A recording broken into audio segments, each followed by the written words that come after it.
నమస్తే, welcome to Telugu రాజ్యం. Singer Mangli మరోసారి వార్తల్లోకి వచ్చింది. వైసీపీ హయాంలో చూస్తే సింగర్ మంగ్లీ టీడీపీ వాళ్ళను చాలా చులకనగా చూసింది అని చెప్పారు. అంటే ఒక్కసారి పాటను పాడాలని కోరితే ముఖం మీదే పాడినట్టు కూడా తెగేసి చెప్పేసిందని టీడీపీ నేతలంతా కూడా ఆరోపణలు చేశారు. ఇటీవలి కాలంలో రథసప్తమి సందర్భంగా అరసవెల్లికి కేంద్ర మంత్రి రామ్మోహన్ నాయుడు మంగ్లీని ప్రోటోకాల్లో స్పెషల్గా దర్శనం చేయించడం కూడా ఈ వివాదానికి దారితీసిందని చెప్పచ్చు.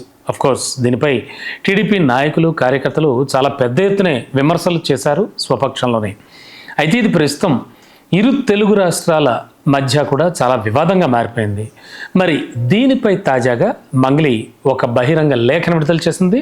అందుకే ఇప్పుడు మళ్ళీ మంగ్లీ వార్తల్లోకి వచ్చారు. 2019లో ఎన్నికల టైంలో వైసీపీ వాళ్ళంతా కోరితేనే తాను ఒక పాటను పాడానని చెప్పింది. 2024లో ఎక్కడా కూడా ఎన్నికల్లో అసలు ఒక్క పాట కూడా పాడలేదని చెప్పింది. అయితే టీడీపీ వాళ్ళు కోరితే పాటను పాడను అని చెప్పాన్ని అలా అండంలో కూడా ఏమాత్రం నిజం లేదని చెప్పింది.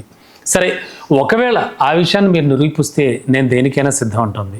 జగన్ కోసం పాటను పాడడం వల్ల కొంతమంది చేసిన రాజకీయ అంటే వాళ్ళు చేసినటువంటి రాజకీయం వల్ల చాలా అవకాశాలు తాను కోల్పోయినట్టుగా చెప్పుకుని ఆ లేఖలో బాధపడింది మంగ్లీ.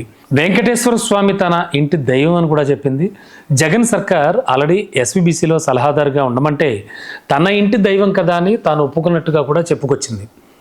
మరి తనకు మొదటి నుంచి కూడా చంద్రబాబు నాయుడు అంటే ప్రత్యేకంగా అభిమానం చెప్తోంది. ఆయన ఒక విజన్ ఉన్నటువంటి నేత అని కూడా చెప్తోంది. తనకి ఏ రాజకీయ పార్టీలతో కూడా పెద్దగా సంబంధాలు ఏం లేవని, ఉండవని, తాను ఒక కళాకారుడినని. ఇప్పుడు ఇది కాదు అసలు ప్రాబ్లం. నేను కొంతమంది నేతల పేర్లు చెప్తాను మీకు, ఒక్కసారి మీరంతా ఆలోచించండి. ఆ నేతల పేర్లు వింటే మీకు చాలా వరకు కొన్ని విషయాలు అర్థమవుతాయి. అవేంటో కూడా ఒకసారి థింక్ చేయండి. వాసంశెట్టి సుభాష్, కొండపల్లి శ్రీనివాస్, కొలుసు పార్థసారథి, ఆనం రామనారాయణ రెడ్డి, అలాగే రామ్ ప్రసాద్ రెడ్డి. మరి వీళ్ళందరూ కూడా మనం చూసాం నిన్న మొన్నటి వరకు కూడా వైసీపీలో ఉండడం కదా.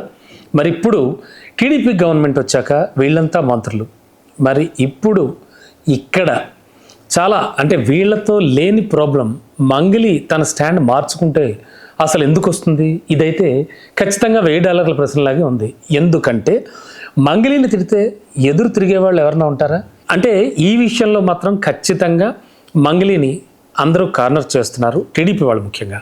అయితే టీడీపీ సోషల్ మీడియా మాత్రం మొత్తం ఇలాంటి చిన్న చిన్న పిట్టల్ని పిచ్చుకల్ని కూడా కొట్టుకుంటూ ఏదో సాధిస్తున్నట్టుగా కూడా బాగా ఫీల్ అవుతోంది. మరి పిచ్చుకలపై బ్రహ్మాస్త్రం అనేది దేనికి సంకేతం?